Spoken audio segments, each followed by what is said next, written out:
So as we look to break down basketball today, I've been very fortunate to be around some elite basketball between the Milwaukee Bucks in the NBA and Notre Dame at Division I level. And then obviously always being around basketball as a collegiate strength coach.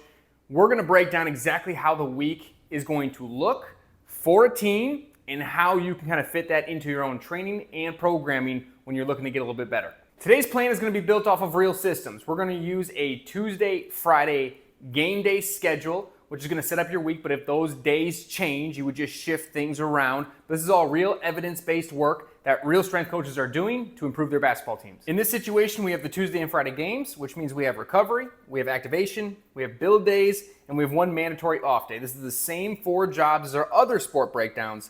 They're just landing on different days. On game day, the strength coach's job is basically nothing. We're looking to activate, warm up the players, and keep that motivation high. But here's something that most people don't realize about high-level basketball programs. They're typically running a voluntary lift right after those games. And as I mentioned, this is voluntary. NCAA rules don't allow it to be mandatory. It's mainly for low-minute players, guys coming back from injury, or anyone who needs extra work their playing time didn't provide. Light hip work, single leg stability, some upper body pump, but nothing too heavy. Now let's move into Wednesday. This is where basketball really separates itself from the other sports. Typically there's no team lift. Recovery is the actual job. We're focusing on sleep, hydration, nutrition, training room work. At the Division I level, this isn't an afterthought. It's programmed just as seriously as the lift days. And then Thursday. In this situation, Thursday is all about the shoot around, the walkthrough. Minimal load on the body. We're not trying to create a stimulus. We're trying to save the body for tomorrow's game day. And then Friday is game number 2. And of course, this is the same situation. We're warming up, we're motivating. And that same post-game lift stands. So as you're noticing, if you're a developmental player or a low-minute player, you're getting a ton of time to develop and get better in season. Now every team is a little bit different, but Saturday is going to be that mandatory off day. It gives us a chance to reboot and reset everybody on the team. Choose Saturday because Friday's the last game day of the week and there's a long stretch before the next one on Tuesday. That's exactly when a real day off does the least damage to your prep work.